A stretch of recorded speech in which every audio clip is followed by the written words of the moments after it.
हे बघा, बारामतीचं जे बाय इलेक्शन आहे, पोटनिवडणूक आहे, या पोटनिवडणुकीमध्ये आम्ही बिनविरोध होऊ देणार नाही, ही आमची जाहीर भूमिका होती आणि ती आहे. त्यामुळे बारामतीची निवडणूक उमेदवार कोण असेल हे तुम्हाला उद्या किंवा परवा दिवशी आम्ही आवर्जून प्रेस घेऊन सांगू. पण आम्ही निवडणूक बिनविरोध होऊ देणार नाही, कारण या महाराष्ट्रामध्ये ओबीसीच्या प्रश्नावरती मी ज्यावेळी गेल्या अनेक वर्षापासून आंदोलन करतोय, सत्ताधारी असो किंवा विरोधक असो, निवडून गेलेली सत्ताधारी मंडळी असोत किंवा महाराष्ट्राच्या राजकारणावर मोठ्या प्रमाणात इन्फ्लुएन्स असणारं पवार घराणं असो, हे ओबीसीच्या आरक्षणाबद्दल मात्र बोलताना दिसून येत नाही. किंवा ओबीसीचं आरक्षण संपलंय एका एका एका क्षणी माननीय शरदचंद्रजी पवारांनी अशी घोषणा केलेली होती की इथल्या पंचायत राजच्या निवडणुकांमध्ये आम्ही मूळ ओबीसीना तिकीट देऊ. पण ज्यावेळी निवडणुका झाल्या त्यावेळी मात्र शरदचंद्रजी पवारांनी ही जी त्यांची घोषणा केलेली होती ती त्यांनी कुठेही पाळलेली दिसून येत नाही.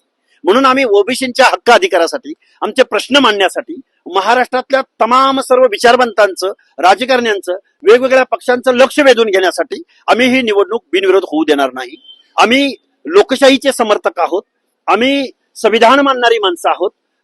अशाच जर सहानुभूतीच्या जोरावरती जर निवडणुका बिनविरोध व्हायला लागल्या तर त्या लोकशाहीला घातक असतील. म्हणून एक आंदोलक म्हणून आम्ही बारामतीची निवडणूक लढण्याचं जाहीर केलंय आणि इथून पुढे 2 दिवसामध्ये आम्ही तुम्हाला उमेदवार सुद्धा जाहीर करू. एकीकडे सर्व पक्ष स्वर्गीय उपमुख्यमंत्री अजित पवार यांना आदरांजली म्हणून उमेदवार देणार नाहीये, विरोध करण्याकडे कल आहे.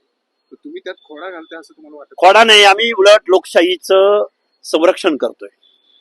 कारण लोकशाहीमध्ये निवडणुकीला काय महत्व असतं हे प्रगल्भ लोकशाहीमधल्या प्रगल्भ नागरिकांना चांगलं समजतं. मुळामध्ये राजकारणामध्ये अचूक टायमिंगला महत्व देणारं पवार घराणं किंवा दादांच्या अपघाती निधनानंतर अश्रू ढाळत बसण्यापेक्षा तिसऱ्या दिवशी अचूक टायमिंग साधत उपमुख्यमंत्री पदावर सुनेत्राताई गेल्या की नाही गेल्या, किंवा राज्यसभेमध्ये आजा नातू म्हणजे पवार साहेब आणि पार्थ पवार राज्यसभेत गेले की नाही गेले, त्यानंतर सुप्रिया सुळेनी आपली कन्या तिच्या लग्नाची अनाउन्समेंट केली का नाही केली. मग दुःख काय सामान्य माणसांनी करायचं का? दुःख काय गावगाड्यातल्या व्यवस्थेमधल्या शेवटच्या घटकामधल्या सर्वसामान्य माणसांनी दुःख आणि अश्रू ढाळत बसायचं का? कुणी का निवडणूक बिनविरोध करायचा, का पाठिंबा दिला, त्यांनी येऊन पुढे भूमिका जाहीर करावी. मुळात स्वर्गीय अजित दादा पवार यांनी त्यांच्या जर पक्षाची जर तुम्ही आता दुसरी फळी पाहिली अजित पवारांनंतर ओबीसी नेते आहेत, त्यांनी कुठे ओबीसीवर अन्याय केला? कुणी ओबीसीवर अन्याय केला नाही. अजित पवारांनी कुठे अन्याय केला? ओबीसी अजित दादा पवार तुम्ही वाहणार आहात? आम्ही बघा, माणूस एकदा निधन झाल्यानंतर त्याला श्रद्धांजली या महाराष्ट्रामध्ये, भारत देशामध्ये सगळीकडे वाहिली जाते आणि आम्ही वाहिलेली.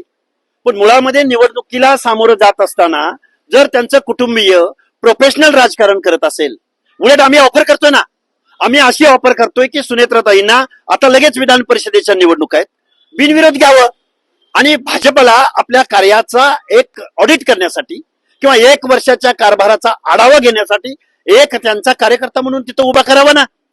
आम्ही त्यांना बघू. तुम्ही सहानुभूतीच्या आडून, दुःखाच्या आडून, सुनेत्राताईंच्या पदराच्या आडून निवडणुकीला कशाला सामोरं जात आहे? त्यामुळे आमची लढाई ही सुनेत्राताई किंवा दादांच्या मृत्यूचं भांडवल करून अशी नाहीये. आमची लढाई सत्ताधाऱ्यांच्या विरोधामधली, आमची लढाई आम्हाला ओबीसीना डावललं जातं याबाबतची आहे. आमची लढाई कालचं बजेटरी अधिवेशन झालं, त्या अधिवेशनामध्ये ओबीसींना, अर्ध्या लोकसंख्येला त्यांच्या सामाजिक न्याय हक्काच्या योजनासाठी, त्यांच्या आर्थिक विकास महामंडळासाठी 100%पैकी 0.56% म्हणजे 0.5% बजेटरी तरतूद करणारं हे फुले शाहू आंबेडकरांचंच का हा महाराष्ट्र, अशी म्हणायची वेळ आमच्यावर आलेली आहे. म्हणून आम्ही निवडणुकीला कॉम्पीट करतोय. तुम्ही स्वतः उभं राहणार आहात का? वेळ आज उद्या 2 दिवस मला वेळ द्या. लक्ष्मण हाके उमेदवार असेल का अजून कोण उमेदवार असेल, कशा पद्धतीने निवडणुकीला सामोरं जाऊ, कोणते पक्षांची भूमिका तर जाहीर करू द्या.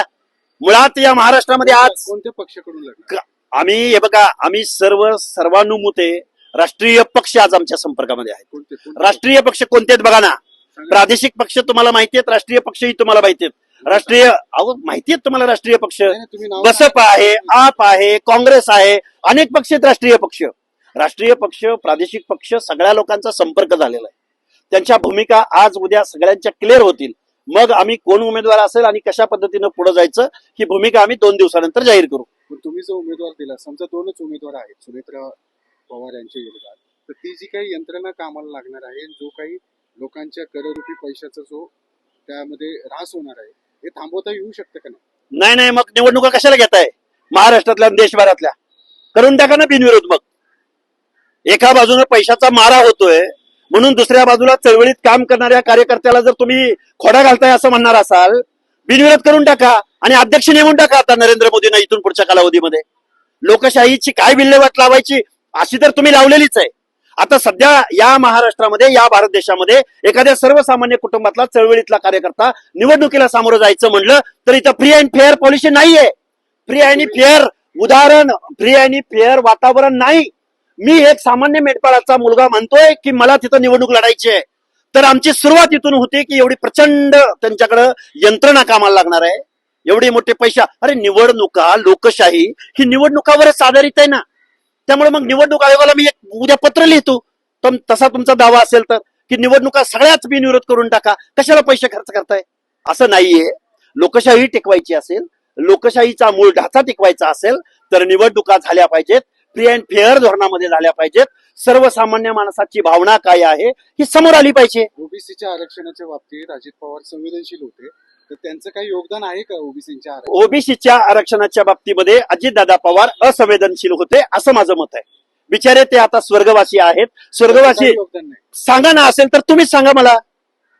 आम्ही महाज्योतीच्या मुलांना जे तुम्ही बार्टीच्या मुलांना देताय, जे तुम्ही सारथीच्या मुलांना देताय, तसा तुम्ही गव्हर्नमेंट रिझोल्युशन पारित केलाय. तुम्ही सारथीची इमारत पुण्यामध्ये टोलेजंग उभी करताय, छत्रपती संभाजीनगरमध्ये उभी करताय, कोल्हापूरमध्ये उभी करताय. तुम्ही अण्णासाहेब पाटील आर्थिक विकास महामंडळाला हजारो कोटी रुपयाचा निधी देताय, पण ओबीसीच्या 18 महामंडळांना एक अध्यक्ष नेमू शकत नाही, एक ऑफिस देऊ शकत नाही, एक शिपायाची नेमणूक करू शकत नाही, 1 रुपयाचा निधी देऊ शकत नाही. हे दादा असतानाही हे घडलंय.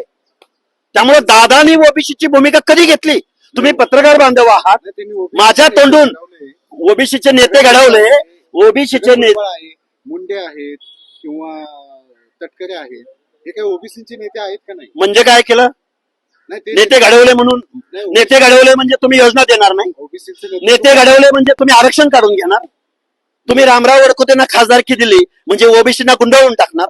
नाही, तुम्ही OBC चे तुम्ही नेते करतायत. तुम्ही भुजबळ साहेबांना मंत्रीपद दिलं म्हणजे ओबीसीचे प्रश्न मिटले असा दावा आहे का तुमचा? नाही, मी तेच तुम्हाला विचारतोय. अजिबात नाही. त्यांना जे राष्ट्रवादी काँग्रेस पक्षाने नेतृत्व दिलेलं आहे ते आता मंत्रिपद म्हणजे द्यायचं नाही असं म्हणणं आहे तुमचं? नाही नाही, पण ते ओबीसीचं नेतृत्व करतात की कुणाचं करतात? ओबीसीचं का? संपूर्ण महाराष्ट्राचं करतायत ते, असं का तुम्हाला वाटतं? नाही, मग ओबीसी मधला ओबीसी एक मिनिट ओबीसीचा एखाद्या नेत्याला मंत्रीपद केलं म्हणजे ते ओबीसी साठी काम करतायत? नाही, पण ओबीसींना नेतृत्व निर्माण करण्याचं अजित पवारांनी दूरदृष्टी ठेवली होती ना. अजिबात मग ते नाही. योगदान तुम्ही नाकारता अजिबात का? नाही. पवार, मग कालच्या ज्या 2 राज्यसभा दिल्या गेल्या पवार कुटुंबियात, एकनाथरावजी शिंदे साहेबांनी एका दलित समाजामधल्या एका महिलेला राज्यसभा दिली. तुम्हाला आजचा नातूला काय पाठवावं असं वाटलं? ही व्यवस्थेविरुद्धची लढाई आहे. एका घरामध्ये 5-5, 6-6 पद, संविधानिक पद. मग आम्ही टीका कोणावर करायची का? पवारांना कधी माळेगाव कारखान्याचं चेअरमन पद जाचक अथवा सातव अथवा तावरे या लोकांना द्यावंसं वाटलं का कधी? एका कारखान्यापासून, एखाद्या शिक्षण संस्थेच्या अध्यक्षपदापासून या महाराष्ट्रामध्ये 450 संस्थांची डिरेक्टरशिप ही पवार कुटुंबियांकडे आहे. त्यामध्ये खो खो महासंघ सुटत नाही, त्यामध्ये कबड्डी महासंघ सुटत नाही, त्यामध्ये कुस्तीगीर महासंघ सुटत नाही, त्यामध्ये क्रिकेट बोर्ड सुटत नाही. अरे चाललंय काय हे? आम्ही व्यवस्थेच्या विरोधामध्ये भांडणारे कार्यकर्ते आहोत. त्यामुळं एखाद्या ओबीसीच्या नेत्याला काही दिलं म्हणून महाराष्ट्रातल्या 60% ओबीसी ओरबडायला तुम्हाला मिळाला असा जर कोणाचा दावा असेल तर त्याला आमचा कडाडून विरोध असेल.